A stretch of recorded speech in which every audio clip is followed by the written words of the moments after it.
What is up, killers? Kevin today, back with a brand new episode of 5 new console mods to hit the Bethesda on our website this week. This is going to be episode 601 within my series, but without further ado guys, let's just jump straight into the video. Craftable Blooded Heavy Armor Special Edition, coming in at 27.1 megabytes of a download, a port from the hospitals.Com. A heavy set of armor crafted to match the Targ of Blooded, available for both genders, weights and races. All are compatible with this particular armor to adapt and allow you to craft this without having to read the note or the book. You can create all of the pieces of armor for this particular set within the Skyforge. I'm not sure if you need a particular smithing perk to create this. I just sort of jumped straight in, went to the nearest Skyforge, aka which was going to be within Whiterun, and rustled this set of armor up. All can be upgraded via the workbench. Maces can be bunged on the grindstone to get that polished finish with this particular set of armor. Very lore friendly, kind of like a Mad Max vibe going on with the shoulder pads there, but overall models, meshes and textures were really nice for this particular set of armor. Helmet, probably my preference would be switched out from maybe a hooded cloak, or probably no helmet whatsoever. It'd be cool to have an invisible set of, invisible helmet with this particular set. That'd polish it off very nicely, but overall a very cool mod. Emberstone Keep, a custom asset player home mod, coming in 149.3 megabytes of a download. Emberstone Keep is a custom asset player home located within the Rift, right above Riften itself. As you can tell on screen now, set location is going to be here. Now, where to begin for this particular mod? Personally, I saw this one out on PC first before I saw it on Xbox. I was a little bit upset, but as the days went further into the week, this one did actually pop up for Xbox, so I knew I had to cover this particular mod. Key points of this one is going to be high quality textures running in and out of this particular compound. To be fair, it is going to be very nice indeed with the game itself. No performance issues whatsoever on my end of the shtick. Custom asset castles, arch textures made from scratch, which I really do appreciate people taking the time to make their own particular textures and putting them within the game. There's going to be a cellar for food and for drinks. There's going to be loads of other different floors to this particular one, loads of intricate bits, and overall just looks absolutely stunning. There's obviously going to be an outside garden, there's going to be a smithing station outside too, and just generally the aura of this particular mod is absolutely finessed to the T.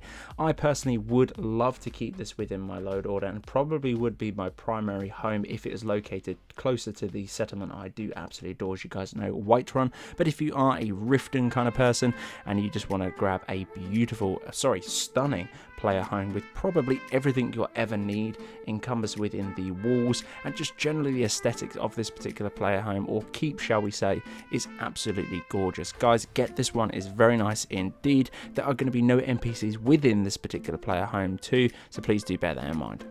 Penitus Oculation Faction, coming in at 705.8 kilobytes of a download, adds a fort to Dragon's Bridge called Penitus Oculation Outpost.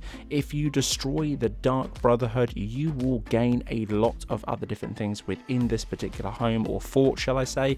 Penitus Oculation Outpost as a player home, over 20 followers with a lot of variant of voices, 4 husky followers with unique armor and abilities, blacksmithing merchant, alchemy merchant, enchanting and historian merchant, many weapon racks to store all of your goodies. Unique enchantments to do with this particular player home have been implemented via into this mod.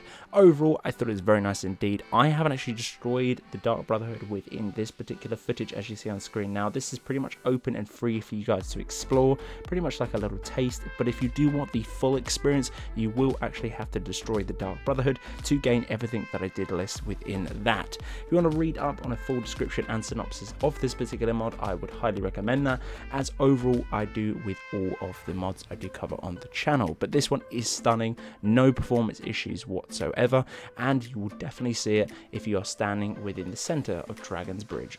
Better Dynamic Snow, coming in at 16.4 megabytes of a download. Load this above the SMIM if you're experiencing issues with anything such as 3D ropes not showing up properly, but for me that was not an issue whatsoever, and I don't actually have any of the static mesh mods within my particular load order. But for this one, it replaces the default snow shaders with this particular shader, and let me tell you, it looks absolutely stunning, very realistic indeed. Overall, the sort of accompaniment or the actual achievement of this particular mod is to cover sort of static objects that are within the game with a new shader of snow to give it sort of that sort of buried feel that has been there a very long time, aka a realistic look to the snowy Alps, or shall we say a snowy environment for this particular game. About 90% of the snowy objects will have this new particular shader on them. 10% cannot use the shader due to the engine's limitations, so please do bear that in mind if you stumble across anything that you might think is out of the ordinary. But honestly, this is very nice indeed. If you are spending a lot of time within snowy biomes, this one you will definitely notice a difference, and honestly, small subtle changes to your game graphically like this one will make a hell of a difference to that gameplay too. And for the fifth and final spot within the video is going to be Raven Rock Enhanced, coming in 132.9 kilobytes of a download. This particular one adds features such as expands the Ash Yam farm, and that is on screen now. If not, you'll see it very shortly. It's just a little extension for that one. Statues have been placed outside of the temple, more lifelike docks, including an extra fishing ship and cargo ship to give it more of a fuller effect to do with the dockings of this particular settlement, aka Raven Rock. More lanterns posted around the roads, town square and farm to give it a more brighter, friendly encumbrance to the NPCs, and cleans up the roads from the dead shrubberies and plants along the main road to clear it up to make it a little bit more sprucey. So if you are looking for pretty much a clear up sort of mod in quotations to do with Raven Rock, we'll add a little bit of spice for practically no download size. Look no further, as we got you covered this week with this particular mod.